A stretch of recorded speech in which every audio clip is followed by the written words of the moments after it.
Well, it's me, Lelda Poncho, wife of Gruggly. He's sick this week.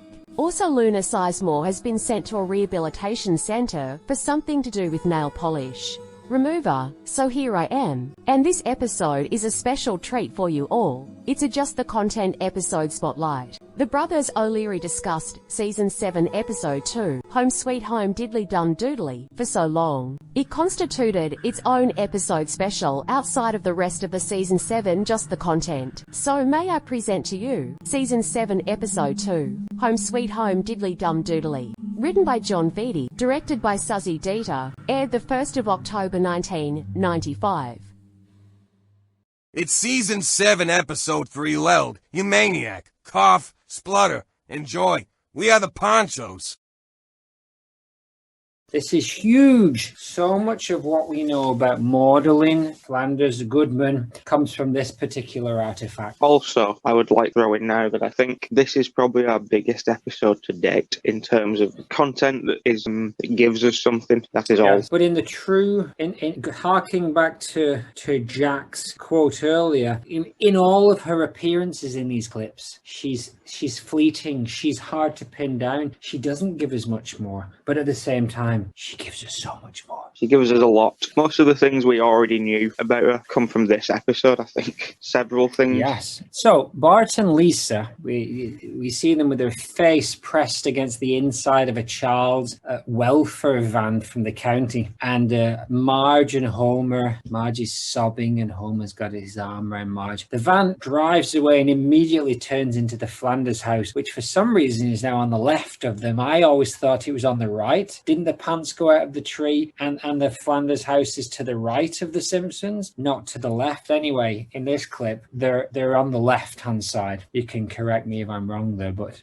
turns into the Flanders drive with the whole family waiting there. Rod and Todd are jumping for joy, especially Todd, very excited. Ned's extending his arms. Hello, welcome to your new home, neglectorinos. Maude, as usual, silent, just staring forward, mildly smiling. She has her hand on Ned's shoulders, and then she goes for the two hands. She puts two hands on Ned's shoulders, very affectionate, probably more affectionate than we've seen before, and has a doting look at Ned. There's much more in this clip, but maybe do you want to jump in there? I'll go for that. I wonder if Maude sees this as a silent victory because of her dislike of Marge. I imagine that, I don't know how they got in touch with the Flanders to organise this so quickly, because they only really took the kid. This all happened in the space of like a morning. Like Homer and Marge went to a sauna, left the house sort of a mess, and just a series of coincidences left it looking like it was an abusive, neglectful household, including Maggie drinking from the dog bowl. And but yeah, I'd like to think that it was Maude's idea to take in the Simpsons kids rather than Ned. And she doesn't look at Homer and Marge at all in this. They don't acknowledge that they're even there, which again, kind of rude. They could at least give them we'll look after them till you sort it out sort of thing. But they don't. They're just like, these are our children now. One wonders whether Maude has some strings that she can pull inside the local county council office, and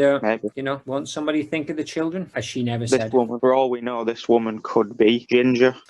It's unlikely, seeing as Ginger is several generations back, but it could be a descendant of Ginger, or Ginger could be immortal. Yeah, that is also the immortal social services lady. Just stamped the ticket, man. But yeah, I think the affection is from the fact that this is a new chapter for the Flanders. I think like Maude and Ned, this is Rod and Todd are like however old they are now. Rod is coming up to 10, as we'll discover. Todd's age is sometimes he's 2 space years younger than Rod, sometimes he's older than him, but Todd's a lot more excited. But yeah, this is a new chance for Ned and Maude to do some parenting, and I think Maude enjoys parenting. I think so. She gets to order little people around and at the same time feels smug about it, and she's just increased her child load by 150% without having to give any more births. That's the way to do it. Cut to the Simpsons getting out of the back of the welfare van. The official says, "Kids, meet your new foster family." Rod and Todd run off with those flower chains that you get in Hawaii, or sometimes maybe those cult leaders give them out. I've seen that. And they're shouting, "We love you," and it is weirdly cultish, Bart is dressed in a potato sack. Lisa has all this disheveled hair. Todd goes in for the hug and gives Bart a big old hug. Bart responds with, please don't hug me. It sickens me. I will say that's one of my favourite lines, and the way he delivers it is also good because he doesn't say it with a lot of disgust. He says it very matter-of-factly. So that was. I also never really paid much attention to the flowers, but it is very weird, isn't it? Like it's not a Flanders. Like it would make sense if he handed them like what are those things, rosary beads or something. Whatever. It's got a bit of a creepy vibe. I have seen it on one TV show recently where they welcome a group of people into the Dharma Initiative on Lost. On the Lost TV show. One of our sponsors. Sometimes. Occasionally. So we then cut back to Maude, who's standing still with Ned. Maude's now got a big grin and in a totally unconvincing voice says, I don't judge Homer and Marge. That's for a vengeful God to do. And Ned chips in. All we want to do is give you kids a good home until they get their act together. And I said this was kind of like the charity as a kind of judgment. We'll give you the charity, but at the same time that gives us the right to like put down some heavy judgment on you. And they know the Simpsons. They see them all the time. They know that this is not the regular state of affair for these kids, but they don't say anything worse than that. They just take the kids, come down with a heavy hammer of judgment on top of them. It's sort of a like a punishment or like a hostage situation. Like they're playing it as we're going to take care of the kids, but Homer and Marge have to change the way they are in order to get the kids back. With they haven't really done anything wrong in this situation. It looks bad for them, but they haven't actually. Marge in particular is a very good parent, and Ned and Maude at no point are like no, actually this looks like a misunderstanding. So we've lived next door to these people for a decade, and we've seen them consistently, raise their children well. However, we don't really know if that's how Flanders perceive the Simpsons, because we see it from the outside as like they're doing a decent job, but who knows the Flanders? We know from the sugar incident that Marge can, that Maude can be very, very judgmental on the turn of a sixpence. So it would not be too far out of the realms of possibility for us to think that Maude and Ned genuinely think they're terrible parents, and this is and I don't remember if I see Bart in a potato sack every single day. Yes, I'm going to do a small tally for this episode as well of the iconic Maude things. So this is the first one, in that this is the quote that sort of is attached to her wherever she goes, that I don't judge Homer and Marge. That's for a vengeful God to do. See that sort of knocking about Maude content quite a lot. I don't believe her either, because just in the use of the word vengeful implies that she thinks that they need vengeance seeking on them. Because again, I think we're going for mild comedy here with Maude, because they're not what you would just say, that's for God to do. But she said, no, that's for a vengeful God. She doesn't specify either, does she? She just says a vengeful God. Yes, but she I think in that case, it's obvious that there's only one God to Maude. So it's like saying it's not for me to judge. That's for a king to judge. But I think there's only one God in Maude's eyes. I don't think this is giving us a hint that maybe she thinks there's a pantheon up there. An idea that we'll come back to in the Cthulhu cast. Interesting. Yes, please. As he has made several Simpsons appearances, it is doable. I would love to do a Cthulhu cast. One of the elder gods. Let's crack open the Necronomicon and see what is inside. I like what happens next. Elisa had plastic bags for shoes.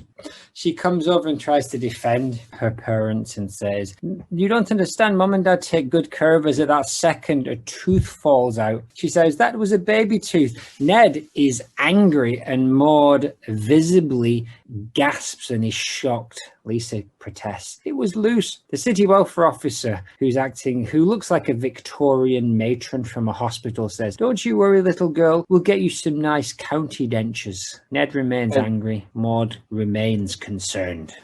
I'm just checking who wrote this episode, because the look that Ned and Maude give to each other is very officey, and Greg Daniels was involved for a while. No, John Beatty. Did they gym each other? Basically, yeah. They give instead of looking to the camera, they give each. When Lisa's tooth falls out and she says, this tooth was gonna fall out, they share a very officey kind of look, like an oh boy. But oh boy, a Michael Scott raised eyebrow look. Jim and Pam. Don't jim the camera. Once again, I'm going to make our weekly community reference. Abed tells, do you tell Britta to stop jimming the camera? Much like Flanderization.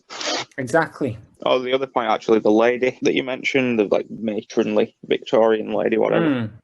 She's when I said in the Poochie cast that the business executive sort of shows up in a variety of, like, it's the same voice, isn't it? Okay. Yeah, but she's not quite doing the same role. But yeah, it's got that same kind of authority, misplaced authority. It's a good voice. She's called Tress McNeil, and she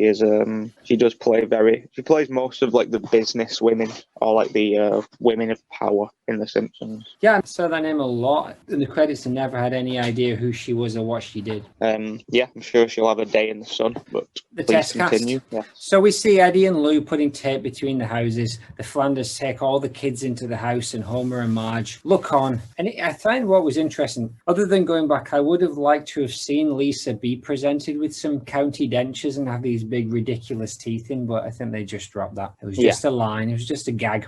But this is quite a serious issue. To be dealing with the idea of children being taken away from their parents and to make funny on it, it's quite a serious issue. Yeah, it is a strange one. It's also one of the more emotionally charged, which is why it's one of the better ones, because, the Simpsons are sort of real people in this one. And again, the Flanders are the villains this time round, but they're villains by sort of doing right in their mind. Yeah, I made a point about this later, I'll bring up, but they're not the villains until they cross a certain point in the episode. And today we're not going to get to that point. So if you just watch the episode without too much context, yes, it's pretty unfair and heinous that the kids have been taken away from them for essentially nothing at all. But the Flanders take good care of the kids and welcome them into their home. They do a good job, but it's just a different... Bart and Lisa, it's nice that Bart and Lisa don't... Like, they prefer the parenting of Homer and Marge, even if it is a little bit more lapsed. They miss certain things. They talk... I can't remember what it is, but they talk about, like, things that they miss, that, like, Homer and Marge doing, like, calling into the radio station and giving, like, fake traffic tips. Like, they sort of miss being Simpsons. Yeah, the culture of the two families is very different, and I guess the joke or the crux of the episode is that Maggie hasn't become Simpsonized enough, and she literally gets Flanderized as the episode goes on. But we're not there yet, so we go to the next clip 3. We're in the Flanders kitchen. Now, before, when we've seen the Flanders eating, we've always seen them in the dining room, but seems like similar to the Simpsons house. They have a table in the kitchen, they have a table in the dining room. So they're sitting there, and I guess they're having breakfast in the kitchen. They put honey on the pancakes instead of maple syrup. That's what Bart says, and that is bad. I agree. I've been forced at times with my privileged lifestyle to suffer such pain as having to put honey or even sugar on pancakes when there's no maple syrup. Tough. It's a tough life. It's a tough world out there. But here's the next thing that's said, and I don't agree with this at all. Lisa says they read Newsweek instead of nothing. I'm not accepting that. There's no way that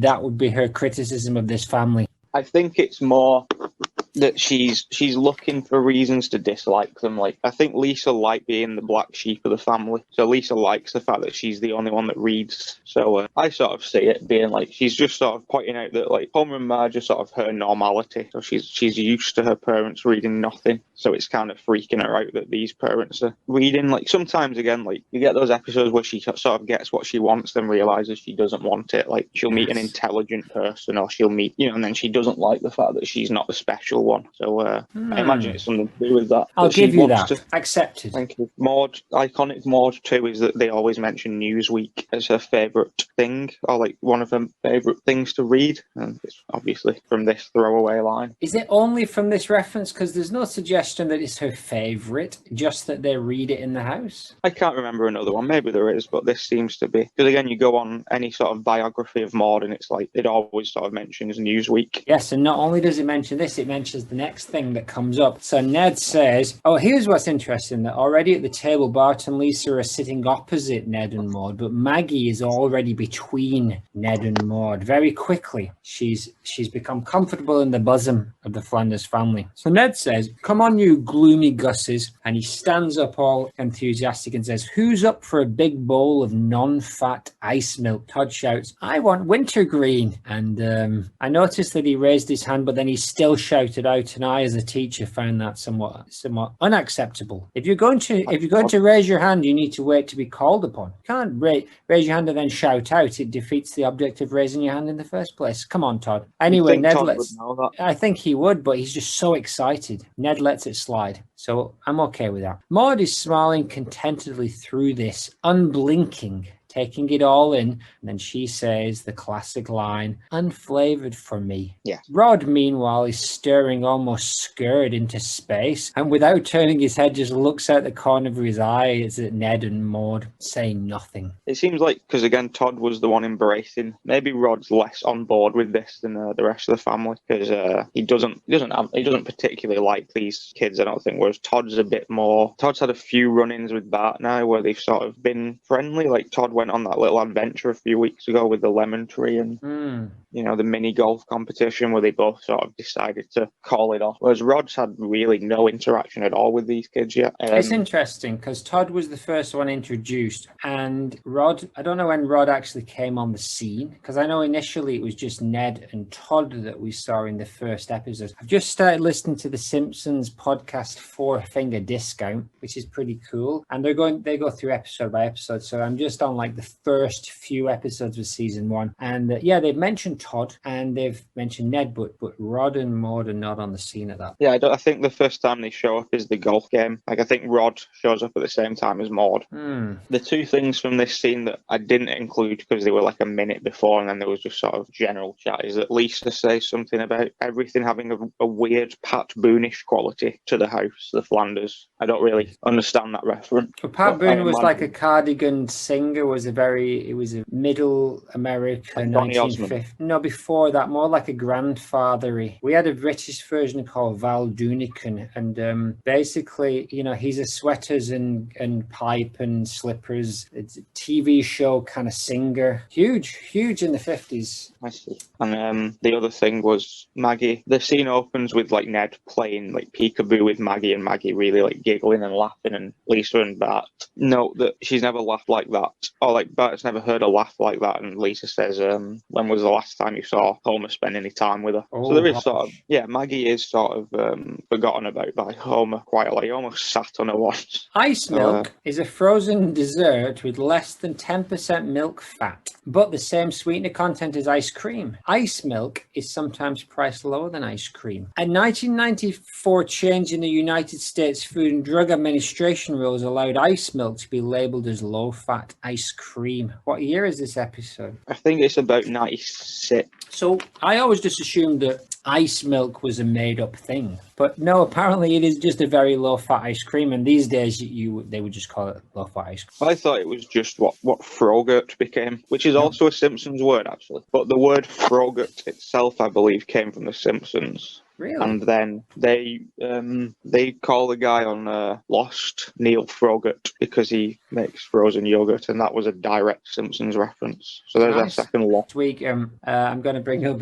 Harmon again. So Dan Harmon referenced Poochie, didn't he, in that thing? Did you see it from Harmon? From Harmontown, where he talks about pretending to work for CBS, and he says, I know I can go home at 3:30 because I suggested they put a dog in it, and I think that's a direct reference to Poochie. Anyway, I noticed, being a bit nitpicky here, that when they come back to Bart and Lisa, it started off and they seem to have sandwiches on their plate, even though they, I don't know, is this breakfast or what? I don't know. But anyway, then it cuts away and they've all got bowls, and then it cuts back to plates again. So come on. If we're going to put this amount of effort into analysing Maude Flanders, the least you could do is get the tableware correct. Maybe I didn't assume it was breakfast just because they were having non-fat ice milk. I assumed it was like a tea time thing. I guess so. Dinner, but they had sandwiches, and then the sandwiches turned into bowls, and then back into sandwiches. Mystery dinner. Jesus. Mystery dinner. Clip 4. We're in the Flanders. One more thing. Go ahead. One more thing. she's keeping her ice cream habit quiet, but she's obviously, like, again, she's very much up for eating some, although this time she's pretending that she likes unflavoured ice milk when she would obviously prefer to gorge a bowl of chocolate ice cream to herself. Triple choc, death by choc, in by the gallon. Yeah. Well, you know what? Everyone's got their dark secrets, but just imagine if that had come out there. Hey, Maude, you ain't as clean cut. And then you say, yes, but I don't dress my children in potato sacks and a plastic bag for shoes. Good point. Yeah. Flanders' bedroom. There is a cot, crib if you're an American, a gentle pink. Maggie is lying inside watching and listening to Ned and Maude, and this is it. This is the moment we've been waiting for. There can be no question anymore. We thought for a long time that Maude had a real problem with singing in her voice, but now we hear it loud and proud. Get ready, son of Sonny Bono, because we're going to hit you with some goodies. They say your folks can't pay the rent, so we're watching you by act of government. Singing to the tune of I Got You, Babe. She touches Maggie's nose with a sweet, loving smile, and then Ned sings, well, I don't know if the allegations are true, but you got us, and baby, we got you. Maude looks sideways and lovingly at Ned. Maggie is dancing gently and then falls asleep. In the next room, Bart and Lisa look on with big eyes. They're confused. They're scared. An interesting conundrum at the heart of the USA. This is the big one. This is the one where she actually... Again, this is the only time I can think of that you actually distinctively 100% hear her voice. Because many others... Like, she sings again in this episode later on, but I listened and I still can't pick her out of the four voices. Like, it still, to me, just sounds like Ned and Rod and Todd. Yeah, I can't think of another time where she's been this sort of... But again, she's on her own. Well, she's with Ned and a baby in her own house. Maybe she's feeling comfortable, and it is a very maternal thing to do. It's not like she's gone to karaoke. But she had these lyrics ready. So you don't think she improvised them? Possibly, but it's unlikely. They don't seem very creative in that sense. Ned and Maude, they don't seem like they would. It's a strange one in universe for them to have come up with sort of slandering lyric for a baby. Well, basically, they're just on the right side of mean. They're fact-based, and Ned straight out says, I don't know if the allegations are true, but he does say it with a bit of a wink. But you can imagine the two of them after that sandwiches and ice milk evening meal, sitting down, just the two of them while the children played with figures from the Bible. Ned and Maude would sit there with a pad and just, how about this? Let's try and write this one together.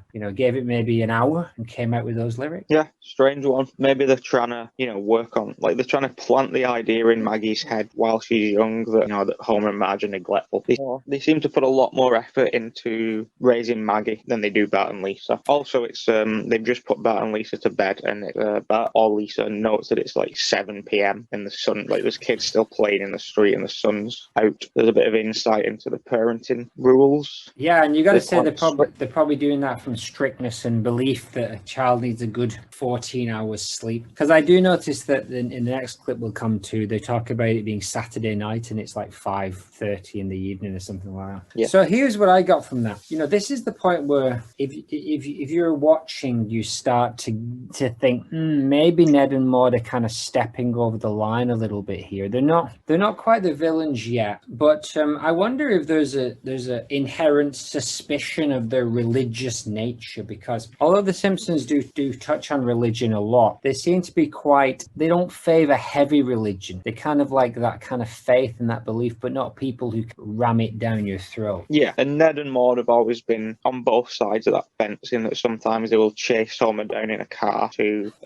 convert him, but then sometimes, they will just be kind of part of the society. They aren't, always trying to convert people. They might talk about God a lot, but they aren't always trying to push it or convert other people like Krusty or Apu. Yeah, I think there's that evangelical side only comes out from time to time. It's weirdly inconsistent, but it wouldn't make for a very good character if that was their main defining trait. Or it might make for a ridiculous character, but it would be hard to continue writing that character if that was their main trait. Yeah, however, Maude doesn't really have a defining trait that I can think of from their point of view other than being attractive. Relatively attractive. that's the sort of running gag for them with Maude. Not that she's particularly religious. But also, yeah, at this point, they aren't just looking after the kids until Homer and Marge are better. They are trying to actively change the kids' points of view and like mentality or like structure. They aren't just sort of stepping in to help anymore. They're trying to raise these kids. And that's the line, isn't it? I think that's the line where we see it change. So we go to clip 5. Ned sitting with all 5 kids around him, and now Maggie's on his lap like his little sweet baby, and Maude is sitting to the side. Ned says, "Well, children, it's Saturday night. Now, what say we let our hair down and play Bombardment?" At which Bart and Lisa cheer, "Yeah!" of Bible questions. To which Todd and Rod cheer, "Yeah!" And like I said, the clock says like 5:40 in the evening or whatever, and they seem to have a picture of some spoons on the wall, which is a bit weird. But Ned says, "Which version should it be?" And then he goes to this shelf full of Bibles. Todd goes for the vanilla of Bibles. He says the St. James, and I thought that was weird because I'm no Bible scholar, but I know the King James version is the main version of the Bible. And I had a look and I couldn't find a St. James. So I thought that was weird. Is that a mistake right there that Ned misses? And Maude misses, they all just miss. But anyway, maybe I'm wrong. Please tell me if there is excited. Maybe. Please tell me if there is a St. James Bible. But anyway, so he goes for the King James Bible, possibly. However, Rod goes for the Vulgate of St. Jerome, which, as you know, as a Catholic, was the standard Catholic text until 1979 in Latin. So we go for questions from the Vulgate. And what happens? Things don't go very well for them. They don't get a lot of questions right. What is Bombardment a popular? Because I don't really know what Bombardment is. I couldn't find anything about it. I'm just assuming that it just means being asked lots of questions. You know, again, listeners, tell us if there's a game out there, Bombardment, that we're missing, but I have not come across it. No, it seemed quite trivial pursuity. But Bart's being quite un-Bartish in this episode. Like, earlier on, it surprised me that he didn't just run back to the Simpsons from the Flanders. Like, he's sort of following the rules for some reason. And maybe it's that fear of, you know, he doesn't know. He can not follow the rules because he knows what Homer and Marge are going to do, but he doesn't know what Ned and Maude are going to do, so he's sticking to things. It's a weird one, and maybe Bart just doesn't want to get his parents in more trouble. Here's one on the shelf. There's a couple of funny gags that I did look into. So he has one called the Gnostic Bible, called Today's Family Gnostic Bible, and Gnostics generally they're kind of like the teachings of like personal religious experience, and there's a lot of these kind of Gnostic Bibles that are not included in the classic text of the Bible. So it's kind of surprising that Flanders would have this kind of like a Bible that might be considered heretical, and I wonder if Maude might have had her hand in buying some of these Bibles, and she kind of decided that she was going to buy something that pushed the boat out a little bit, or maybe it was just a gift from a wacky friend. What do you think? I like to think that they just sort of like to have a broad collection of, in a similar way to, I would buy something if it was related to Maude, kind of indirectly. It'd be like if I had all the DVDs of the TV show Maude on my shelf. But also if you found it offensive, if it was kind of like an X-rated movie of Maude and you had it on your shelf. Yeah, it could be a reminder for them. Maybe they place little reminders around to keep them from slipping. Yes. Like, this is what would, or again, maybe they're just preparing for all situations. Maybe somebody comes in and they can use that Bible and then the Bible to slowly convert them. Know your enemy. So Maggie got 1 star. Todd's face is covered with stars because he got so many questions right and he's spitting stars out. Rod's got a bunch too. Maude, she's got a couple, but she's thinking of the kids, right? She obviously, in my mind, she knows all of these, but she's not going to put herself out there. She's going to let the kids get them and just occasionally go, of course I know who the Serpent of Rehoboam is. Yeah, I think so. I think she's being sort of the parent here. I initially thought maybe that she was just a bit of a fraud. I remember mentioning it quite a while ago. Yes. This clip where she only has 2 stars on her face. But yeah, it seems to make a lot more sense that she would just be doing it, to give let the kids sort of have their fun. Exactly. But also, I was just thinking, does this mean that the Flanders can speak Latin, do you think? Oh, I think they probably know enough to pick through the Bible, and I wouldn't be surprised if Ned speaks some Latin or even can read some Hebrew, get back to the real source. Maybe I'm selling Maude short. She's never shown herself to be much of a scholar, but maybe she's the one that can read the old texts in their original language. Possibly. It's never confirmed or denied that I know of. As far as we know, she only speaks English, but it's also not confirmed that she only speaks English. Very interesting. I wouldn't be surprised if some French came out of her mouth one day and were like, "Ooh la la, you can speak other languages, Maude, you old fox, you old devil." That'd be the kind of thing that would pop up on the Bongo Cast, wouldn't it? One day she just suddenly, she can just speak French. Like that episode where Bart suddenly can just speak French because he's been listening to it for like 3 months, which is obviously, as anyone who's like to try to learn a language knows, that's exactly how it happens. Exactly. Yeah, I like that theory. I like that she potentially speaks Latin. We'll look for sort of clues in the future. She's a mysterious lady, and one would not be too surprised if any number of things were unveiled in that area. So anyway, Maude is looking now a little bit concerned because even Maggie got one. I'm not sure how that happened, but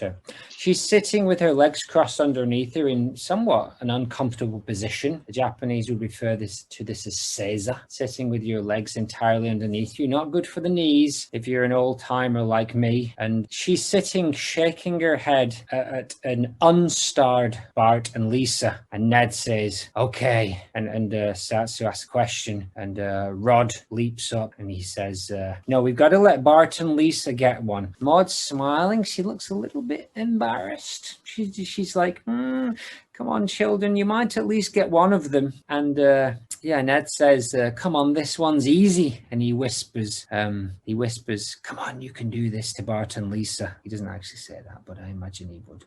And he shouts, "Book of Revelations, fire-breathing lion's head, tail made of snakes." And Maude's looking on, and with expectantly, Bart replies with the answer of Jesus.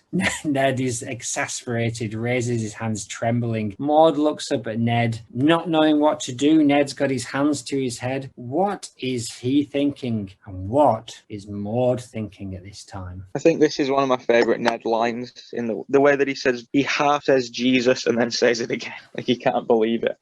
Because clearly Satan, I believe, that is the beast with all these animal parts. And Bart goes for... I just sort of assumed it would be a random Bible character. I didn't think it would be Satan. I thought it would just be something. If we're looking at the book of Revelation, and doesn't he say the book of Revelations? And if you know anything about Half Man, Half Biscuit, the great Scouse band, they make it very clear that the book is called the Book of Revelation, not the Book of Revelations. St. John the Divine. Another blunder. Is it possible that these guys made two biblical blunders that the average layman could pick up on? I hope not. Maybe they were trying to test Bart and Lisa, that old chestnut. But no, I think Maude's thinking that, she's smiling and giving them sort of an encouraging look of, like, "You got this, kids, I believe in you." But she's sort of, there's some nerves to it as well. She doesn't really believe that, but she's trying to put on like an encouraging face because that's what she would do for Rod and Todd. And I think she's sort of, if she's as judgmental as we're thinking, I think this is one of the times in her head she'll be thinking some bad things about Homer and Marge. Well, you know what, Nathan, it gets worse. But before it gets worse, we get some classic lines from Ned Flanders, who shouts, "Don't you kids know anything? The serpent of Rehoboam, the well of Zohasadah, the bridal feast of Beth Chadruzabeb." Absolutely fantastic. Good specific. That's what makes me think that it isn't Satan, that it'll just be something random. But again, it is. I think Maude would be more disappointed in Lisa because Lisa is sort of intelligent and she's still not getting anything right. Yes. They're not real though, right? So Rehoboam apparently is real, but I don't know if anything else in there is real. I think they're made up. Oh, I thought they were all real. I thought at first they'd be real, but they're so wacky. I thought I'm going to have a look and see, and it seems like they might not be. But let's feedback on that in a week. Too late next week. So Maude chimes in and says, "Well, that's the kind of thing you should start." It goes without saying that Bart and Lisa do not know any of those things. Maude chimes in, "Well, that's the kind of thing you should start learning at baptism." And now she has genuine concern on her face, and she's imploring them with both hands. This is a large display of emotion for Maude Flanders. Lisa, twirling her hair, says, actually, you see, we were never baptized. Maude gasps, totally shocked, eyes wide open. Ned drops the Bible and faints onto the couch. Maude's hands go to her face. Oh, Neddy, Neddy! Shock, horror. She leaps up and grabs some smelling salts from the drawer. Handy. Waves them under Ned's nose. Anticipating, waiting, Ned rouses. Says, no, that ain't gonna do, and faints again. Maude gasps. These are hard times in the Flanders house. Paying a heavy price. It's very emotionally charged for Maude, considering that a couple of weeks ago she let him walk out to his death. Exactly, yeah. She's sort of all over the place again, but I think in our timeline of things that are following on, I think she's sort of still in shock over the Mr. Burns stuff, so she's a bit more emotionally charged than usual, and she's maybe this is some sort of like displaced shock of things are just sort of sinking in, and then when Ned faints, she just jumps into action mode to rescue him, which is good really. In the sort of, we keep saying that maybe she hates Ned sort of deep down, but this sort of proves that her gut reaction is to help him and save him, so that's a good sign. She's in there, she wants to save him. The thing is that, you know, it's all well and good for them to risk their physical selves, but they're talking about the souls of these children. These children's eternal souls are damned if they don't do something about it. And again, this is the line maybe where they go over and do some things that maybe are questionable. However, these kids are in their care, and we're talking about saving their eternal gosh darn souls here. Well, I think baptism is sort of a deal breaker for the Flanders. We've already talked a bit more on potential miracle birth and how important I imagine baptism was to her, and, you know, the finding of God for that family. So I think baptism is obviously really important to Ned because he's all super Jesus-y, but I think we're seeing this reaction because baptism is also important to Maude. Whereas normally she's quite, you know, laid back about everything that's going on around her. In this, like, she's genuinely shocked at what's going on. It's hard to believe that in this day and age that those children, their souls are not cared for should anything happen. So they got to act quick. But before that, we cut to Ned shaking in a blanket, drinking some Maude-made hot chocolate. Who knows? He's drinking something. Maude goes for the extra care. I've never seen her do this before. She has one hand on the shoulder and a hand on his thigh. The double touch. Phew. The Simpsons kids are looking on, and Ned says, Jeepers H crackers, I better call the Reverend. He jumps up, runs off, just hands the mug to Maude. Maude just takes it and reacts. She knows that this is average. This is par for the course. She's probably surprised that he didn't call Reverend Lovejoy several times already. Maybe he did. Well, he seems to be in shock for the most part, so I think this is his coming round is his coming to his senses is him phoning the Reverend, and he has the number on on old telephones you'd have like 4 speed dial numbers with like handwritten cards. It's like fire department, police, Reverend Lovejoy. So you say old telephones, Nathan, but for me, those telephones came in when I was your age. 28 years old. Exactly. But yeah, I don't really have a lot more to say about this last split. This is typical Maude in that she's more reacting than doing anything. She's very passive again. She's made some cocoa. She's just sort of comforting Ned. She isn't going to take charge and be like, right, this is what we need to do. She's just going to stand by Ned. Exactly. She knows what's at stake, but she knows Neddy will take care of it, especially after he called God down just a few weeks ago to save Todd. I mean, what's he going to do? God's probably going to come down and do the baptism himself, knowing these guys. Forgot one thing from the singing clip, the I Got You Babe clip. There's a picture in the background behind Maude's head of a woman who sort of half looks like Maude. Yes. But and her eyes are blue. Interesting. Completely blue. And I don't know if it's supposed to be because it's like dark in the room or whatever, but none of the characters' eyes are blue, so it's a strange one. I want to know who that lady is. I'd like to know too. Is it a young what's her mum's name? Marilyn? Is it a young Marilyn? Is it a Laurie? Is it some unknown cousin? Is it Ginger? I don't think so. This looks like a modern picture. I just thought it was Maude. I didn't look that closely, but good find there on the blue eyes. Let's see if we can do some Maude investigation. All six, 8. How many are there? 7. 7. all 7 of them in the car, although I can't see Rod. I'm going to have to assume he's in there, not in the boat like he was last time. All 7 in the car, 4 kids in the back, we're assuming. Maggie in the front, belted in between Ned and Maude. I'm not sure what kind of car they've got that has this number of seatbelts, but anyway, you know, Ned likes to plan ahead. Ned says, it's what? It's a Geo. It is a Geo. Is that? Did they have that? Did they actually have that many seatbelts? I don't remember. I know when they're trying to escape from Homer, he shouted, "I can't, it's a Geo." He did, yeah. So you know, the other thing is that, you know, the RV that they go into when they try to rescue the kids from Shelbyville a few episodes back, is that different from the RV that Homer is jealous of in the first season? Oh, maybe. I forgot about that. I'm listening to that 4-finger discount, and they are going through the episodes, and I'm up to like episode 7 or 8. So they're talking about that episode where Homer gets mistaken for a Bigfoot. Yeah, I haven't seen it for a very long time. Yeah, but maybe the RV that we looked at has made an appearance for. Maybe it'll appear again. While we're on this nonsense, just to go well off track, in the episode where Bart takes Jebediah Springfield's head off, season 1, is this before Maude has appeared? Because if not, she's probably in one of those mob scenes where they hunt down Homer and Bart. Well,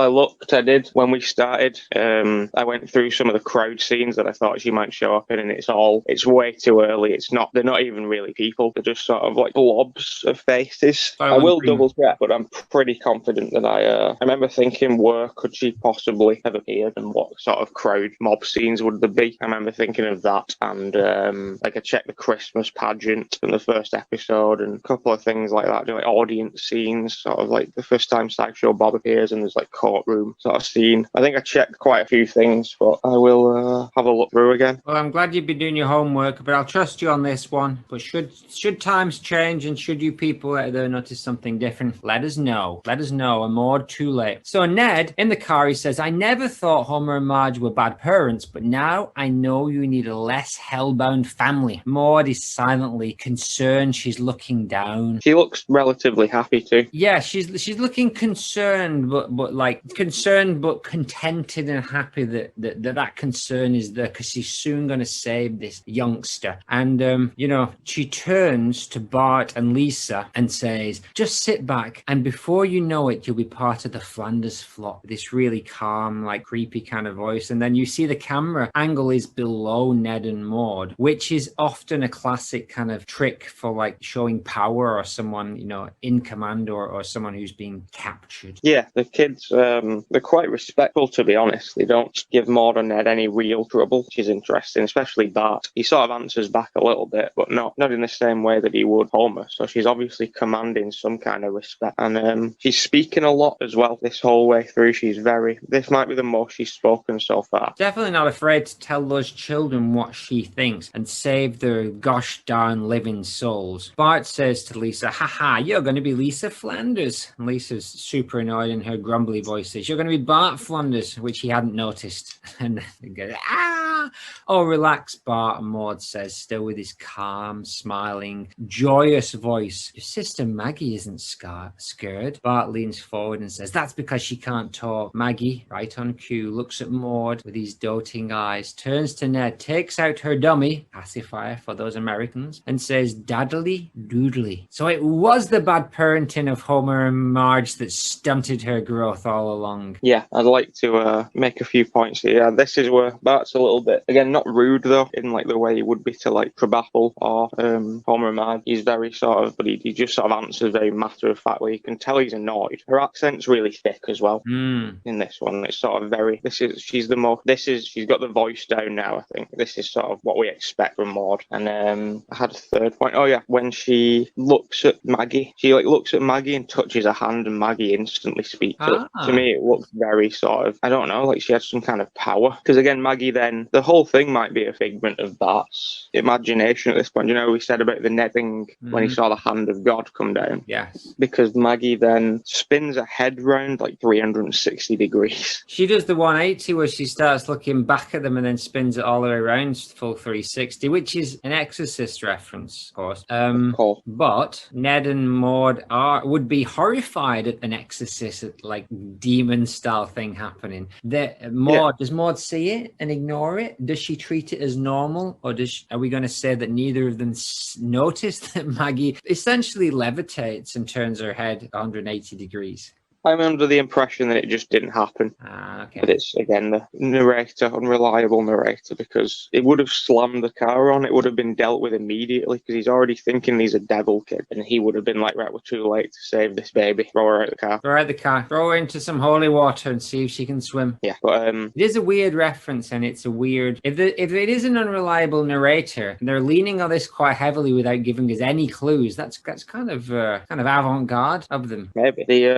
It's only the second time Maggie's ever spoken as well, and this is the first time she's ever spoken in front of anybody. And I think it's Nancy Cartwright, Bart. Sounds like Bart. It would make sense. They made a big deal of the first time being Elizabeth Taylor. Yes, this was not. They didn't say too much about it, so probably not a superstar. No, this was not anybody of note. Tell me a little bit more about this mind reading thing, even if it is in Bart's. But Bart wouldn't have seen the hand, so it doesn't make sense that it would be in Bart's imagination. Although he could just be imagining it from a different perspective, of course. Well, I imagine she did the hand touching, but it's just, I don't know if you've got it available, but the look that she gives her is very much like, do it, speak. She gives her a very sort of like, kind of like smug, knowing look, like she knows that she's about to speak. Do we see anything like this happen again in any other episodes that you know of? Not to my knowledge, but maybe. We don't know how much she's able to influence people, like the Mantis from Marvel. Oh yeah, Guardians of the Galaxy. Also, yeah. And so obviously her sons have become somewhat immune to this. Otherwise, Toddlington wouldn't have been able to shout at her about the damn vegetables. Well, she didn't. She was too far away to hold him, so maybe there has to be physical. Physical, yeah. So we'll keep our eye on that. Maybe she's a superhero. Yes, indeed.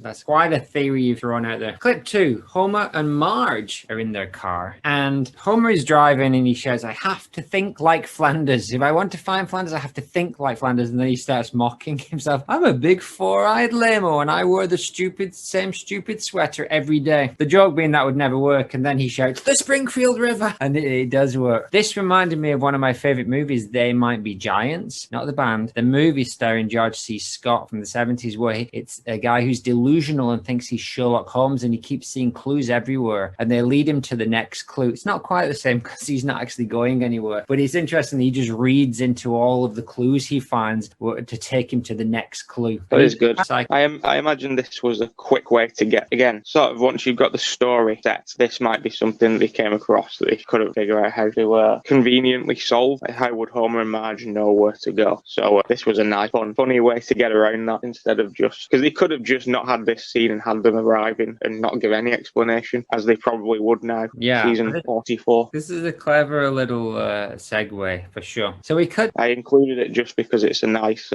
gives you an insight into what Homer thinks about Ned, which we already know, but it was nice to redefine it. And again, paid no attention to Maude, Rod, or Todd. No. Todd is only interested in her body, not her mind or her baptizing. Cut to the Flanders flock by the river singing Amazing Grace. Now, I definitely, and I want you to go back and listen to this, as they finish singing the song on the line, I see, I was blind, but now I see, you definitely can hear Maude's twang in there on I see. So I know you did say you didn't think you could hear it, but I think I did. There's a lot of harmonising in that last little bit. Yeah. So maybe. But again, the few times I've listened, I always think I'm mistaken, because Rod and Todd are also voiced by women. So I didn't know if it was just you recognising sort of like a female sounding voice, but it could still be Rod or Todd. I will listen though, because this would be one of the why wouldn't she be singing here? Oh, she's yeah, already recorded. It's not like they brought her in just to record this one singing thing. She's already around, so it would make a lot more sense. However, she is outdoors, and so this is in line with our other times she's been outdoors with the family and she's kind of pretended to sing along. But I think you can hear that. You can hear that Dakotan twang in there. So Maude and the kids are joyously swaying. Maude's got her arms around the kids and they're being led by Ned. Ned's got the Bible under his arm. He's got his white baptizing robes on, and there's lots of joy, creepy joy in the singing voices of the Flanders, and hand, joy on Ned's face. The Simpsons kids not so happy. They're glum. Maggie's looking cute in her long trailed kind of baptizing dress, and it's about to go down. Yeah, there's not a lot here in Maude. You just kind of see it from the back, don't you? Sort of swaying. See a little bit, as you zoom in, you see them all stood by the river where they're swaying, and then you see them from the back. Yeah, this is a big day.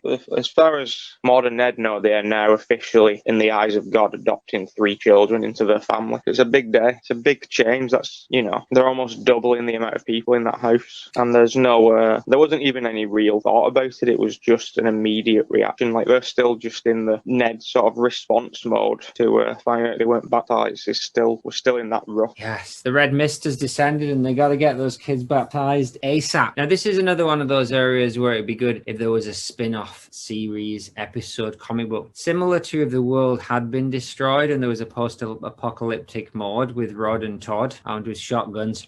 Not quite so dramatic, but let's imagine that the Simpsons never managed to get those kids back. And what kind of shenanigans would have unfolded had we got a 6-issue comic based on the Flanders with all 7 of them? I think it would have been good to, at the end of this episode, maybe cut to like 30 years in the future for what if Homer and Marge didn't get them back, and see what Bart, Lisa and Maggie looked like if they had been raised as Flanders, and see how they looked as adults and see if they turned out the same. Yeah, because we've seen them in the future. It would have been good to, the joke obviously would have been they would have turned out as superstars. Yeah, I think Lisa would have done particularly well because Bart and Maggie are more of the anarchy of the family. Maybe. Clip 3, Homer. Cut to Homer who's writhing in the river like he's being poisoned. He's flapping about. I'm sure it's because there's holy water around there. Another Exorcist reference, possibly. He's kind of rolling. He passes out in the river. He's just lying there, I think on his back, so he's not in any danger of drowning. And the kids are in the river, Bart and Lisa. Maggie's on the bank waiting. Oh, he jumps in the way of the holy water. That's what happens, isn't it? As it's going to drop down onto Bart's head or something. Is that why he's writhing, right? Yeah, he takes the baptism. He takes one for the team.